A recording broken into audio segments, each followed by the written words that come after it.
Hey guys, this is Jon and Austin, and welcome to another episode of the Meatgisitcs Podcast. We are back in the office where we belong. Yeah. The short nightmare, thankfully, is over. I hate working from home. Kind of liked working from home because if I didn't want to talk to you, I could just turn the screen off, turn the speaker off. Now it's a little harder, like when you come in my office, to just tell you, get out. Do you know how many times I get up, walk around my desk, make it almost to the door, and I go, this could be an email. And I turn back around. It's many times a day. It probably should be more. It could be worse than it is all I'm saying. No, it's not that bad. All right. So a couple of things. One, we talked about this a little bit on Meatgisitcs.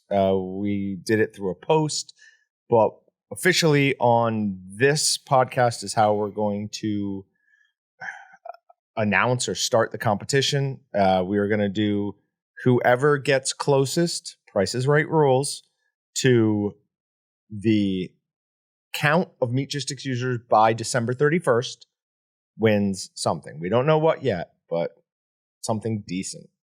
Maybe an artisan apron, something like that. So whoever gets closest, we will unveil it around that time. Probably not on that day. Are you going to be back by the end of the year? I don't know. It depends. So yeah, for those that don't know, you'll have a gap. Hopefully not till December, where I won't be on podcasts and live streams for a while because I've got another kid coming. Due date is December 8th. So if we're late at all, probably just won't be back till at least Christmas. If we're early, I'll be back before Christmas, and then we'll see what kind of happens between Christmas and New Year's, because typically that is a just horribly slow, dead week. Yeah, that depends upon when the baby comes. I might just be off. Although I say I'll be off. If I'm off, I'll still be working from home. Sure. Don't tell my wife, but yeah, she's gonna be taking care of the baby and sleeping most of the time. While she's having the baby, I'll have a laptop up in the corner, sending some emails, and staying up to date on stuff. No, I'm not that bad. Do you want to repeat the joke you made about what you plan on doing from the delivery room? I told my wife that we're going to do a Meatgisitcs live stream, and we're going to live stream the birth of the next Walton child. We won't do that to you. So for those of you keeping score at home, that is now 3 children Austin has. He has Leo, me, and whatever this new baby's name is going to be. It's creepy. Like, you're older than me, so I feel like I should not have you as a son. Well, have your father sign the adoption papers and you won't have to worry about this. Brother, anymore. Cousin, something else would probably be sure. better. Okay, Uncle. we could do that. No, I'm not that old. All right, so on to Meat Matters. We've got a bunch of good things to talk about today. First one I want to address is from Meeting Place. It says, food prices take another leap higher, led by meat. So finally, we have some honesty here. Also, some nonsense. It says, in 30 days, food prices have jumped 4.5%. I still think that's low. It is claiming that the total food price increase from 2019, not from 2020, but from 2019, is 8.6. I think they left out like a 4 or a 5 in front of that. Yeah. There's absolutely zero chance that it's 8.6, but I've said that way too many times on this. The interesting thing is meat is up 12.6%. How I read that article is it's up 12.6% in the last 30 days. Because that article is talking about it climbing in the last 30 days, and then it doesn't specify what period it's talking about for meat. So I'm assuming it is 12.6 in the last 30 days. That makes more sense to me. That makes on more what sense I've seen. I also kind of wonder, like, is there that big a difference across the country? Are we seeing one thing that Minnesota's seeing something different, Georgia's seeing something different, California's seeing something different? I don't know. But I feel like our prices in overall food stuff have gone up more than that. But if it's the 12.6% in 30 days, that makes a lot more sense. That does. Yeah. I'm more apt to believe that number. So buy your beef as soon as you can. Put it in your freezer. I did the lay down freezer in my basement, chest freezer. Got made fun of for calling it a lay down freezer. Maybe by you from the way you're looking at me. No, I don't think that was me. I guess it's called different things in different areas of the country. One of those weird things. But here is a paragraph from an article that is clearly a crazy person who I really want to get to talk to. The title of the article is "Man Claims Raw Meat Diet Helped Him Get in Shape." So for 3 straight years, this man has consumed large quantities of raw meat. Around 99% of his diet consists of locally sourced chicken, beef, liver, sheep brains, and more. When he does eat breakfast, it's raw eggs and fruit. So despite warnings about infections or salmonella, the guy claims he's never been sick and is in the best shape of his life, both physically and mentally. So real quick, I can believe the physically and mentally if he had been cooking the meat. Like eating just meat is really good for you.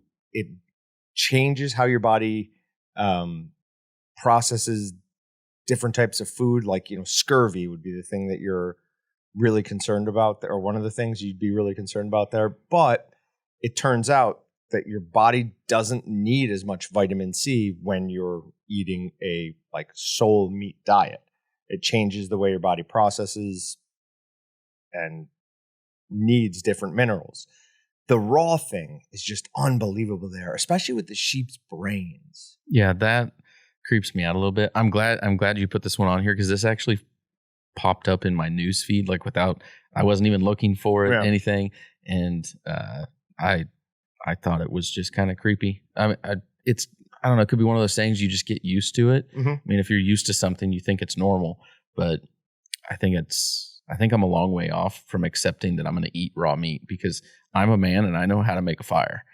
Right. And I feel like it tastes much better to have a little bit of cooked to it. Yeah. Even steak. Like a steak, you want something on the outside that's got a little crispy. Crust. Yeah. I just ate steak last night and I'm reading this and talking about it. I'm thinking about what if I just ate that steak raw? Not as good. The texture is going to really get to me. Yep. Definitely not as good.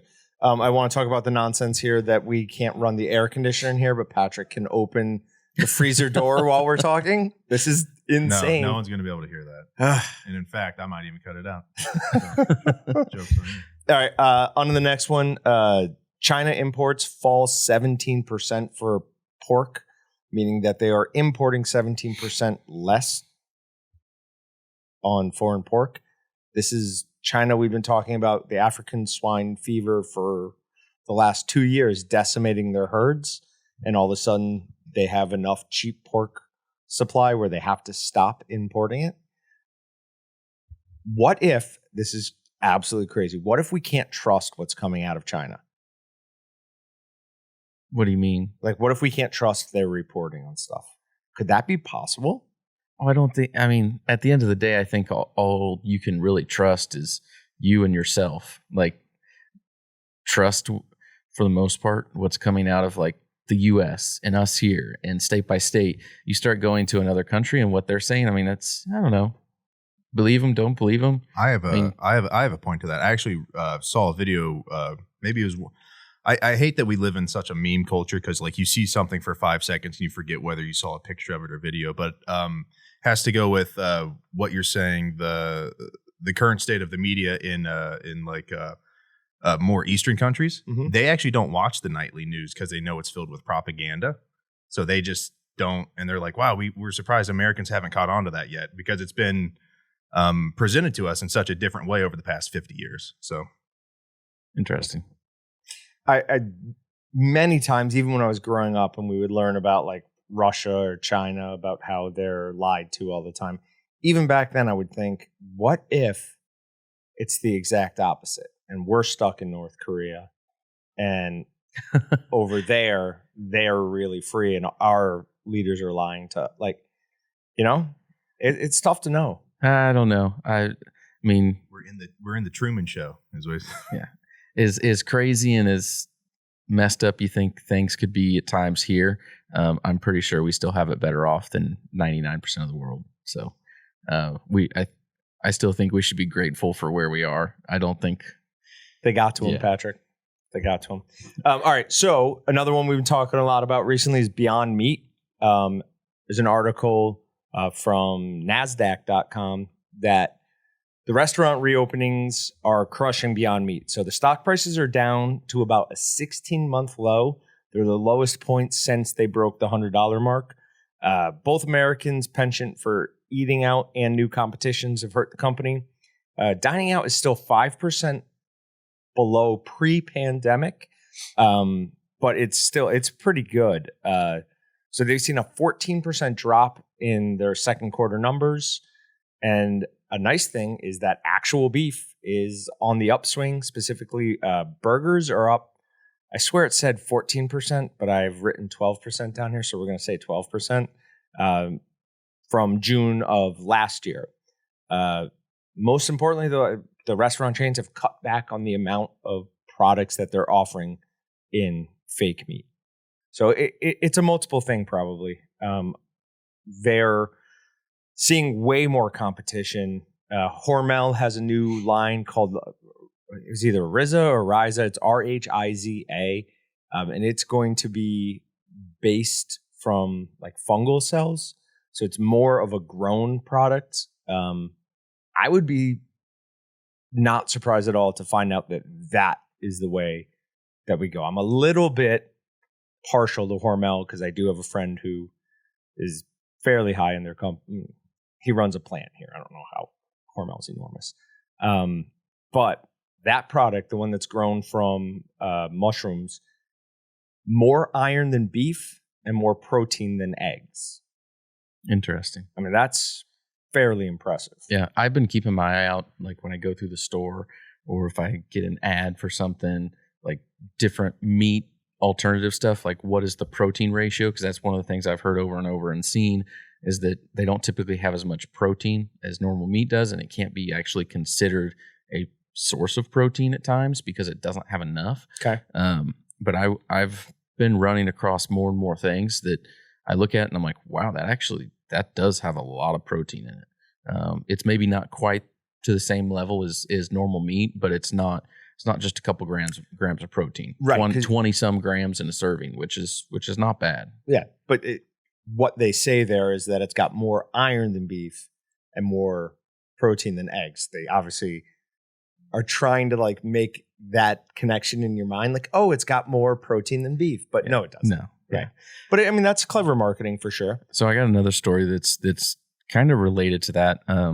This one, when I saw it in my news feed, just kind of, shocked me almost, but also kind of made me excited because I feel like I'm going to be living a life of luxury fairly soon. There was a quote out of Bloomberg from Europe's #1 meat processor that said, steaks and beef will become a luxury product that we eat when we want to treat ourselves.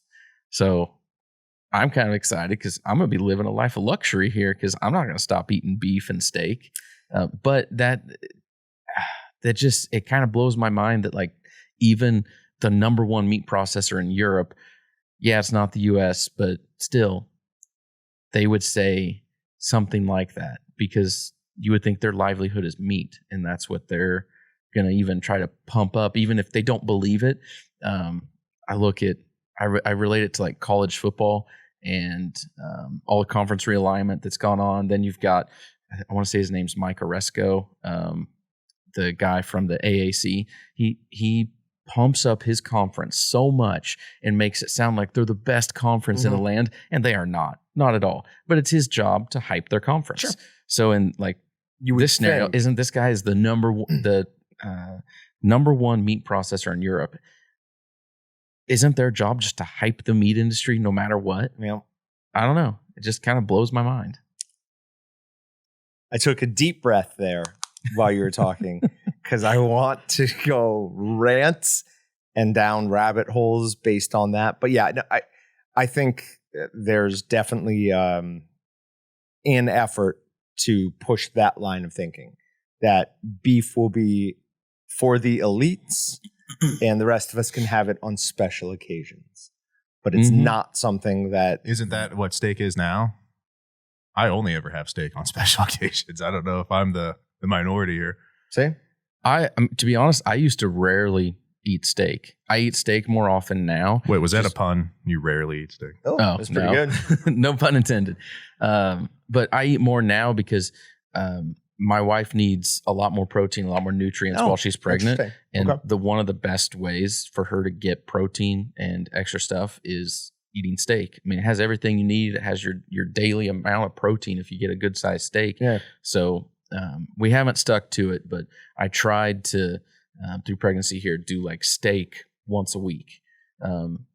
Just eat something it may not even be truly steak, like it may not be a ribeye every time, but if it's beef and it's a large portion of protein there, I mean, you got considering it's steak, right? You get so much protein, so much nutrients from it that really helps. This is what the recent activity on the posts on the podcast section of Meatgisitcs will be perfect for this. I need to know how many times a week people are eating steak. Because if they expect me to reduce it to one steak a week, I'm burning everything down. Like, no, I eat steak 3 to 4 times a week. Do you know why? Really? That's shocking. 3 to 4 times a week, you're eating a steak? Yeah. I would like to know what the national average is. I have but if I'm not eating steak here, I eat 2 to 3. 2 to 3 is more. I eat 2 steaks a year. Now, I'm not saying what I'm saying is average, but I would be curious to see where you eat more than 2 to 3 steaks. I said besides here. Besides here. Yeah. Okay. Yeah, we need to know how often people are eating steak. Just a general rough. Please be closer to mine than anyone else's. No. I realize that I'm on the higher end of that because I know how much of my money I put towards groceries versus what the average person would do. I talk about it all the time. But I think a huge portion of the reason I eat so many steaks really is Meatgisitcs. I really do think that is a large portion of the reason that I eat as many steaks. Because before I worked here, I would be way closer to Patrick's, a steak if we were having people over and people someone's wanted birthday. Steak. Right, something like that. But then I started working here. Then we found the Ultimate Steak and Roast Rub. Then we found the Walton's Ultimate Steak and Roast Rub. And I loved that taste. Plus, I feel bad for people who don't like cooking.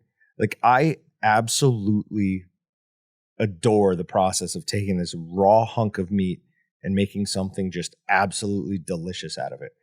A couple of weeks ago, we had some friends over. No, I had my family came down. They were in town for one of their daughter's soccer tournaments. And I cooked them all steaks. And I heard my niece whisper something to my sister. And she laughed. She goes, "Go ahead, tell him. He'll like it." And she goes, she said, "I wanted to know why her steaks never taste this good." I was like, yes. Oh my God, yes. The best thing ever. So she's obviously always invited over to the house. I will cook her a steak every time she comes. But yeah, no, I'm not willing to live any type of life where I'm not allowed to eat whatever I want, whenever I want it. Yeah. I'm going to be the guy in the retirement home who has terrible gout and is still just shoving his face with steaks and sausage. So I don't know. So if you're listening, head over to meatgisitcs.com, check out the podcast section and look for the post on this episode and let us know how many times a week, a month, a year, whatever, that you eat steak. Do we want to qualify? Does it need to be like a ribeye and a strip or just steak of any kind? And we will also include roast in that. If you're eating a roast, not roast beef that you bought deli, but if you're eating a roast, a London broil, a large substantial portion of beef. Yep. Okay. Yep. That'll work. Okay. There's real quick in Missoula, they are teaching very young kids about raising, butchering, and selling pigs. I think that's good because I think it helps fight back against the Disneyfication of farm animals. Kids are like, "No, a pig, it's so cute." Like my wife, she's wanted a pig her whole life. I'm like, that is a food animal. I look at that and I see food. I don't see something I want to raise like a dog. I'm willing to have a pig for sure. They're funny. They're actually pretty smart. as long as at some point she understands it's getting slaughtered and it's getting eaten. They're funny. That's What's the funniest joke you've ever heard a pig say? I mean, no, they do funny things. Oh, okay. They really do. I do want to say you have found a way to bring that story into like the last 5 podcasts. Have I straight. really? Yeah. Okay. All right. So next time, Well, next time I do that, someone go, "You've told us." Well, We'll just move right on. I have a way we could put a spin on it. I keep reading. I see videos. Well, I'm a huge Tarantino fan. So at the end of that, Pulp Fiction, Jules is talking about how pig is a filthy animal. Yep. I've heard people, even like I said, the meme culture we live in, not only reference that, but then in their current lives, just hearing people say that pig's a filthy animal, they won't eat it in certain reasons, and even comparing it back to like religious beliefs and stuff like that. So where do you guys stand on that fact of like, obviously you guys are eating bacon and loving pig, but is there a line in the sand when it comes to filth of an animal that you won't? And Raccoon. this isn't a random, this is a domesticated animal. Sure. So I wonder if there's something along those lines. A for you guys. raccoon, coyote. Oh. And I know people who have eaten both of them, but I think that's 2 that I just wouldn't eat. But other than that, yeah, in the normal course of life, there's a lot of animals I'm not going to eat just because it does not sound appetizing. Yeah. right. If it came down to I'm hungry, yeah. I will honestly probably eat anything out there. You guys better watch out if things go real south. So yeah, it just depends on your circumstances. Yeah. I mean, if we lived in a third world country, I'd be eating anything that moved. Yep, for sure. Yeah. And the reasoning, like part of the reasoning for the whole religious, or not for part of the reasoning for them not wanting to eat pig was things like trichinosis. Definitely. I mean, there are back then the cleanliness standards, the cooking standards weren't the same, so you could very easily get sick from eating a pig. So that's part of the reason they would not want to eat it. I mean, it had a reason behind it. It wasn't just like arbitrary. Don't eat that. All right. I love this story. It is maybe my favorite one that I've seen in a while. I found it from the Times New Herald. It's in a town, Norristown, Pennsylvania, and it is the meat wheel. So I'm just going to read right from this what it is. Okay. All right. So with grocery and produce and meat. With grocery and meat produces. That's not how you would say it. But that's not how you would say it. All right. With grocery and meat increasing and the items of the grocery shelves decreasing, this annual event couldn't come at a better time. The meat wheel will be held Sunday, November 14th, noon at Norristown. All right. So a simple game of chance to win your favorite meats. $2 buys you a ticket for a number on the wheel. You may buy multiple tickets for each round if they are sold out or if they're not sold out. If your number is the winner, you can choose from 3 meat prizes. Last round is a $5 bonus ticket. The bonus round, the wheel keeps spinning until all meats are won. Bonus tickets are good for every spin. So basically, they have a big wheel. You buy a number, they spin it, and if it comes up, you get to choose like what cut of meat you want from what's on the table. It reminds me of a cakewalk. You do what? a cakewalk. Yeah. Everyone brings a cake, and then you're not leaving without a cake if you're participating. And then you walk on different, like it's almost like musical chairs, but with numbers on the ground. And then they stop it. And if you're on the one when they call the number, you get that cake at that time. Is that where the term cakewalk comes from? Like it'll be a cakewalk? Ooh. Have you never heard that? Well, yeah, okay. I guess easeability because I guess if you're going to get one. Yeah, it's like participation. Awesome. For sure. I learned something. We're learning today. stuff today. We're saying hell in a handbasket. We don't know where that came from. So in the comments below, let us know if you know where hell in a handbasket workplace came from. appropriate, please let us know. Another article from Meeting Place. It says inflation is going to test the appetite for meat. Foreign demand for U.S. meat is up 3%, and they're expecting to reach record highs this year. So U.S. beef exports are on pace to hit record levels for 2021, with Korea up 17% in volume through July and China up 137 compared to 2020. Per head packer margins remain at historic highs. Now in August, the choice boxed beef cutout valuation averaged $322 per hundredweight, up 50%. 50% from that time the previous year. That's what I've been seeing and saying. Now they claim with these numbers, they're not passing all of that along to us, but they are. That is the best number I've seen of that. 50% increase. That's what I've seen at the store. Mm-hmm. And it's not like I go to some, if I want a really good steak, I'll go to our butcher shop. For the most part, I'm just getting it at the supermarket. So it's not, but yeah. So I was very happy to see that. That was another article from Meeting Place. Good story from Tyson. They handed out 36,000 pounds of bacon, sausage, and chicken. At that event, they were also handing out job applications. I thought that was a really cool way to try to get people into their industry. Like, hey, we made these. Like, you can be part of making something that will feed people. You could have pride in knowing that the product that you're putting out is feeding people's bellies. Because one thing none of us can live without is some form of food, protein source, something like that. And being in that industry is, in my opinion, at least, a somewhat noble profession. Are there unglamorous jobs in the food chain? Of course, but tons of jobs aren't glamorous. Yeah, so on that Tyson story, they were looking to fill like 70 to 90 positions, and they had a sign-on bonus of $3,000. I'm tempted to go apply for a job just to get $3,000 out of it. That's crazy for an entry-level position to have $3,000 per employee signing bonus, and not quite 100, but almost 100 different positions. I mean, that's a lot. I mean, that shows that they're struggling to find workers right now. Oh, 4.8 million people walked away from their jobs. Yeah, 4.8 million people just resigned. They weren't quit. They weren't forced out. They're just like, nope, I don't want to work here anymore. But there's a labor shortage. What are you talking about? I don't know how specific I can get about this, so I'll be fairly vague with it. A town near where I grew up is paying their police $5,000 as a stay-on bonus. Don't quit, and we'll pay you $5,000. $5,000 to keep their job. That's crazy.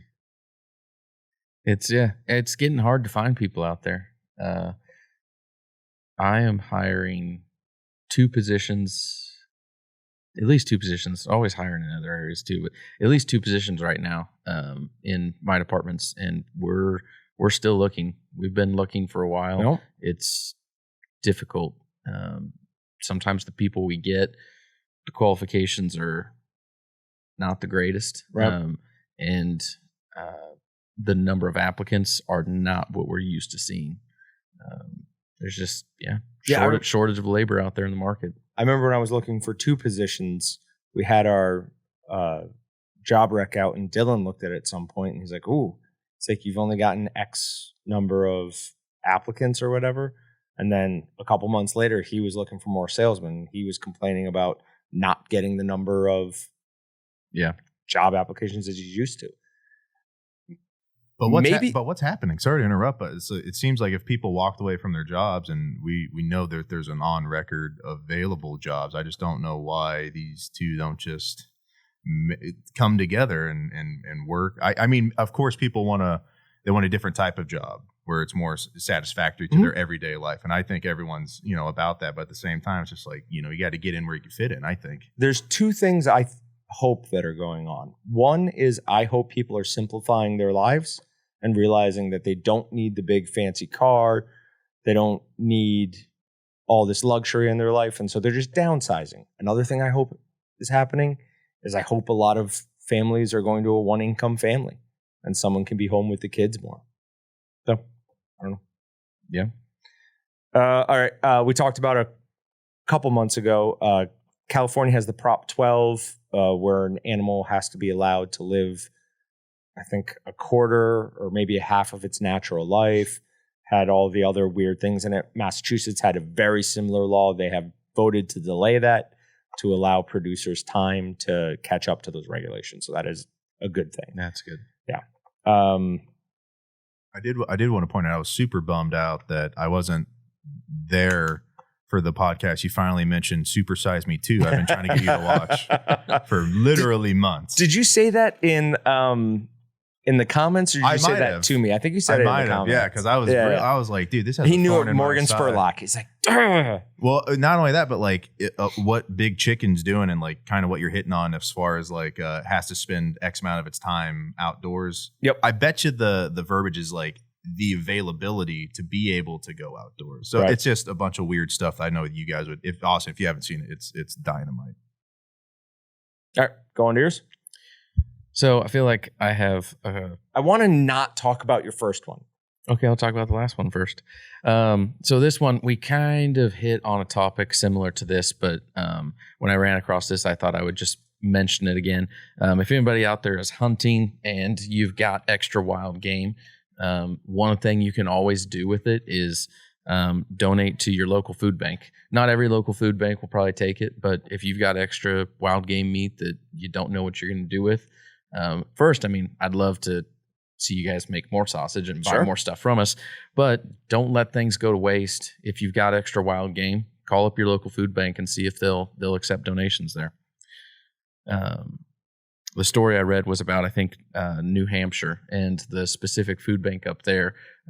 They get thousands and thousands and thousands of pounds of meat every year. Why were you reading about New Hampshire? I don't know. Just popped up in my newsfeed. Okay. I'm a big fan of New Hampshire. Oh, it's an absolutely gorgeous state, like so pretty. Their state motto, as we talked about, is "Live free or die." Yeah. So maybe you were looking to relocate, Walton. No, because I would go with you. No, not now. We could have different warehouses someday, but I don't think we'd ever relocate the main. Say we did create another warehouse. I mean, New Hampshire would not be a place. I assume you'd want to have them like strategically located. Wegmans, which is a really well respected grocery store in the upstate. Okay, have you heard of them? Yep. Okay, so they've expanded massively, but their rule is they will not open a store that they can't get a truck to within 24 hours, which is a great way to build out. Yeah. Do you have an idea on where you would put an extra warehouse? Oh, I mean, to be honest, for having one warehouse, we have a pretty good location in the center of the country. Oh, yeah. Our distribution from here is really good. We hit almost every far-reaching corner of the country within 3 days of ship time. Yep. So if we were to have extra warehouses, you got to put them in a spot where you're going to reduce your ship times, try to get down to 1 day on everything if you can. To do that, you're going to have to hit major hubs. You're going to be looking somewhere maybe in like Virginia, Nashville, or Memphis. Oh, really? Maybe. I like where this further is going. out. I like where this is going. Titans. The Titans. Okay, no, Wait, definitely scratch not. that. Yeah. Well, hold on. Your sister took a job, right? That it's a media hub. Maybe we just move the media department there, right? I don't want to go there. Too many country music fans. No, we're gonna bring the rock to it, man. It's a music city in general. Yes, a lot of country music, but it's like Nashville's just music. Have you ever heard of me going to a concert or anything? I do not like loud venues. They don't just blare music everywhere you go. It's not like there's loudspeakers on every corner. If you do try to move us, don't use music as a selling point. Okay. I don't know. If you go west, I would hate to move to like California or something. So you're probably looking at like a Salt Lake City or somewhere out there where you could still reach the coast quickly, but then cover a lot of the central west. I don't know the mountain areas better. But those we'd probably pick one place east, one place west, and then from there you would just expand further to a corner. You could get closer up into the northeast. You could go up in Pennsylvania. Mm-hmm. I just don't know where you'd go in Pennsylvania. Hopefully we don't have a lot of people from Pennsylvania. I'm just not a big fan of Pennsylvania. Why? Pennsylvania's a great state. Where would you go? I want to go to Philadelphia. I wouldn't want to go to Pittsburgh or Philadelphia. But Hershey's. Yeah, you've got Allentown. You've got Hershey. Hershey's is actually a really cool city. I've been to Hershey. Yeah, it is. You've got Norristown, which does the meat wheel every year. Okay, that's where we should be. We're opening up a location in Pennsylvania. And Pennsylvania is really pretty state. The vast majority of it covered by woods, like the vast majority of it. I just, from like a logistics standpoint, I don't know what's there besides a couple of the big cities that I know I don't want to be in. I could survive being in like a Nashville or Memphis. Yeah. But I know I would not survive if I had to live in Philadelphia. We went down to visit friends in Philadelphia once. We met on vacation. Like we went to like the touristy spots, but both my wife and I were very impressed with Philadelphia. That was 10 years ago. I know a lot has changed, but like just from like the bones of the city, it's a good city. Okay. So just something to think about. Now, eventually we are going to have same day delivery through drones to every house in America, right? Yeah, we've been secretly investing in a startup that does so much fun. No, we have not. We should be. And I really was just joking with not wanting to talk about your first one. Okay. So my first one, I just thought this would be kind of a brainstorming session. Sure. Almost. But came across an article where this meat processor in Wisconsin was making a Spooktoberfest bratwurst, which I don't really understand how this makes it a Spooktoberfest brat. Candy corn. Because all they put was candy corn in it. I don't see how that's spooky. Have you ever seen candy corn outside of the Halloween season? Yeah. I mean, because I buy candy corn and then it sits there for 6 months and I eat it 6 months later. No. So yeah, I guess that makes sense. I don't know. I would expect it to be like pumpkins, gummy bear pumpkins or something. They make it a little more spooky. Ghosts. It's gonna melt in there anyways, right? Probably. Oh, we're up to buy some gummy bears and see, or not gummy bears, sorry, candy corn and see what temperature they melt at. Yeah. So I'm not sure this is accurate or not, but I whispered while you were saying it's always in Wisconsin because I'm pretty sure the gummy bear brat was from somebody in Wisconsin too. Wonder if it's the same person who kind of made them popular. That brat was god awful. I mean, bad. We luckily had somebody in the warehouse who really liked them, or I would have thrown them out. I mean, they were, in my opinion, close to inedible. No, I disagree. You don't understand what inedible is. Fair enough. Your tender jerky with soy in it is. Oh my God. That is inedible. Do you understand how many people have responded saying best jerky I've ever had? They're just trying to inflate your ego and make you feel good. Well, I like them for that. Thank you. It just depends on people's preference. It is good jerky from the sense of it being jerky. I just have a massive hatred towards anything soy, teriyaki flavor. And that's all I got out of it was just soy and teriyaki flavor that I can't stand. So we did do a test of, we did some stuff with the dragon's breath, the new kippered beef. We did how to make actual kippered beef. That video should be coming out. I don't know. Did we finish that? Yes. Yes, we did. We finished it. We recorded. Okay. And then we did a tender jerky with the kippered beef with both soy and with soy sauce and without, and doing some stuff with that. There is a clear difference in taste. I'll give you that. I just don't necessarily dislike it. It's just different. Yeah. I don't think one's necessarily better or worse than the other. I will say this. There is a chance that the jerky we start sending out after we're through this batch we have, which is a lot, might be dragon's breath tender jerky because that worked really well. Yeah. I thought at least. So long story short on this whole thing, my idea is just what else can you do to be creative? I mean, this guy, he's obviously a meat processor, not just an individual. So some of this may change on if you're listening and you're a meat processor or if you're a retail guy at home. But what can you do to literally spice up your bratwurst? Jon was talking about gummy bears. We've done gummy bears here. This guy's doing candy corn. You can get real creative and throw stuff in there. So my question to kind of everybody listening is, if you could make some weird bratwurst, what would you put in it that you think would actually be good? Don't throw out something that obviously no one in their right mind would ever eat. But so what else could you do? We've got a couple of things. Don't look at that screen. One, my caffeine pills arrived today or yesterday. So we are going to make a true breakfast, some sort of energy based, try and make it lots of protein, probably do it out of beef, and we're going to add caffeine to it. So, because any excuse I can use to try to get more caffeine in my diet. Chemically, will that affect the meat?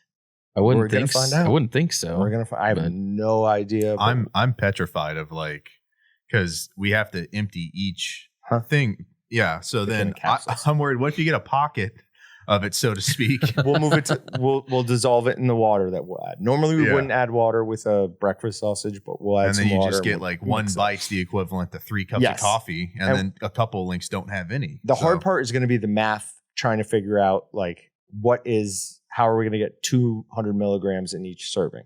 That's going to be the hard part. And then remembering, if I like them, don't eat a lot of these. When I was in customer service, I almost had to go home sick because I found remember the Mio? Yeah. I have Mio sitting on my desk. Yeah. So they have one that's like energy, and I wasn't paying any attention to that. So I had like an entire one of those things in a morning. And it's all the vitamin B or something in it, jacked with my system. So I was like sweating and then freezing. It was terrible. Absolutely terrible. Another one I've been talking about doing for a long time is some form of wasabi. So I'm going to order some wasabi powder and we'll play around with that. Because I love the taste of wasabi. From Aldi's, I get these wasabi almonds. They're absolutely. I'm trying to think what else I would put in it, and my mind just gravitates straight to chocolate, but I can't do chocolate because it's just going to melt everywhere. Well, so we've kind of talked about this in the past. We have the chocolate chili broth from Excalibur, which is a good broth. We don't sell a lot of it, but it's a good broth. And then there's the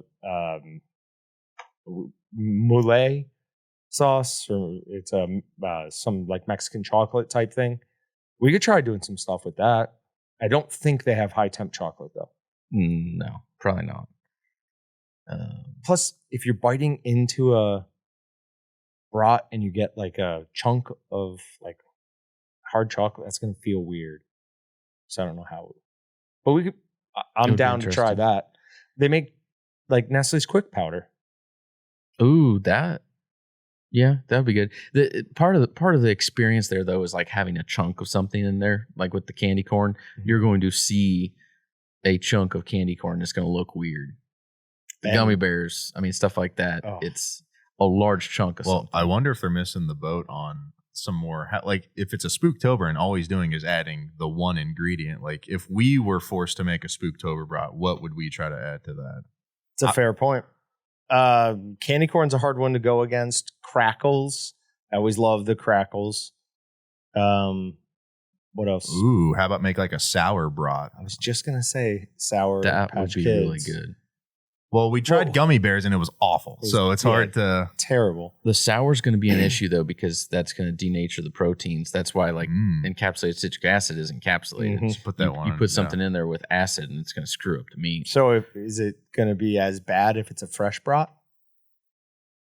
Not as bad because you're not expecting it to have that cured texture and that bind, but it's still it would end up more like chorizo, because chorizo it's gonna make it loose. You add vinegar to it, and that helps keep it loose and crumbly and stuff. So it's going to be a kind of a weird texture, but we've done a Frankenbrat, right, where it was just a bunch of different seasonings. So that was a bunch of different. Yeah, we took the leftover. We had 10 different seasonings. Yeah, I think we did 10, and we did a 10-pound batch, and we had enough of each one for 1 pound. It was. Pretty gross, I think. I didn't think it was that bad. Overly salty for sure, but I think it's interesting. But I like lots of flavor and lots of salt. Lots of salt. Absolutely, for sure. All right, you had one more story?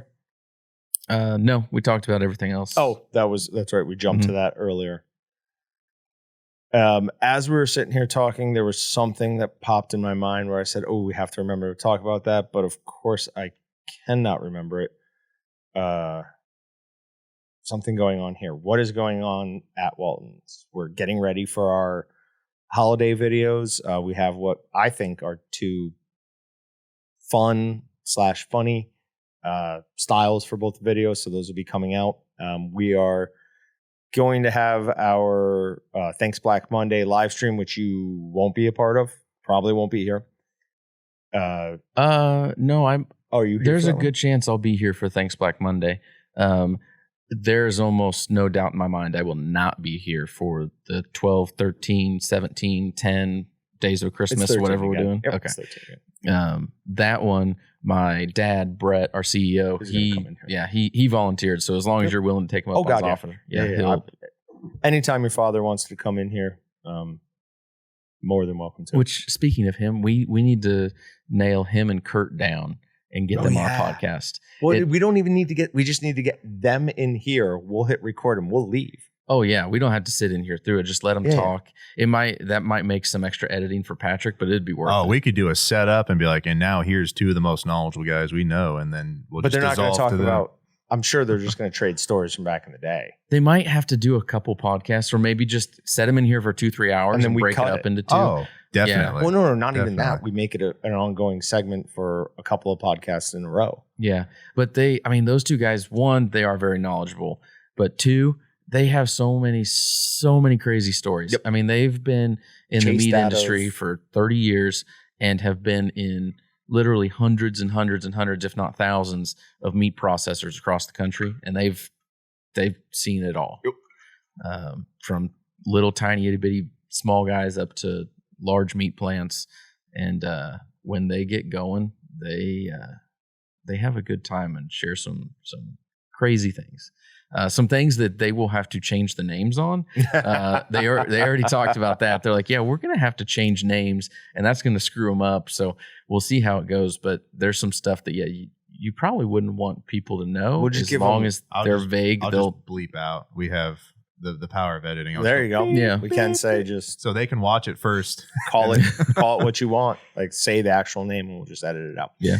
Okay. So real quick, the sales we have coming up are pre-Thanksgiving sales. Sale that's going to be going from the 15th to the 19th. We have that, so the 19th is you order something, you're gonna have it by Thanksgiving. That's why we cut it off there. The next sale that comes right on the heels of that is Thanks Black Monday. That is the 22nd to the 29th. That is a sale that is split into 3 parts. Each part, once an item has gone on sale, it will be on sale for the rest of the sale, but it's 3 different parts. So the first one's from the 22nd to the 29th. Those items will be on sale the entire time. The next one from the 26th to the 29th. And the last one are good on Cyber Monday only. Then we're going to have our Christmas sale. That is the 13 days of Christmas. Each day, 1 or more items will go on sale. I believe we don't have a single day this year with just 1 item. All of those will be the same thing. Once they go on sale, they're on sale to the end. All of these sales this year, every single one of them is going to be while supplies last. So if you're trying to wait until the last day of the sale to reap all the benefits plus get whatever that item is that's on the last day of sale, you might want to rethink that strategy. While we, in my opinion, have done the best possible job on bringing in inventory, we're once again in unprecedented territory here with how hard it is to get containers here. So Brett and I were actually talking about this earlier today, and that like our Walton's branded items, we feel really strongly that we're going to be fine on inventory on them. We projected a lot more. We have things coming, we think, in plenty of time. But we're going to come across random other things. Today, it was gooseneck twine holders. Can't get gooseneck twine holders. We're going to be out of gooseneck twine holders probably through the end of the year. Tomorrow, it's going to be something else. Yeah. It's going to be a lot of these oddball things that people want. Encapsulated citric acid was tough. Yeah, encapsulated citric acid. I haven't got an update on that. I don't know where we're at, but that one, there's a good chance we're going to have some issues there. Jalapeno flakes is a major issue right now. Major issue. We have already pretty much cut off selling jalapeno flakes. Yep. I don't even know that we have an ETA on when we're getting more, but there's going to be some oddball stuff here and there that just it's going to be hard to get and might be months before it comes back. We're good on it again. Yeah, well, we probably sell that much in like a week or 2. Oh, okay. Because you get a custom deer processor that they do thousands of deer, and they're gonna come order hundreds of right. of And bags. that's not 835 bags. That's 835 pounds. I don't know. It's pound. Yeah, if it ends in a 5, it's most likely that it's Yep. Yeah. Okay. All right. That's it. That's all I have. Do you have anything else? Nope, that's all I got. Okay. All right. Thanks for watching, guys. If you made it this far, we appreciate you hanging with us. Make sure you go over to Meatgisitcs, find the podcast post. Tell us how many steaks a week, or if you're not eating a steak a week, how many steaks a month you eat. And leave any suggestions you have for like a creative broth. Already in my head is the caffeine one for sure, and the wasabi powder one for sure. Sounds good. See you guys next week. Thanks, guys. Thanks for checking out the Meatgistics Podcast. To shop everything but the meat, head on over to waltonsinc.com. And to get your meat processing questions answered by experts and enthusiasts alike, head on over to our online community at meatgistics.com. Walton's, everything but the meat.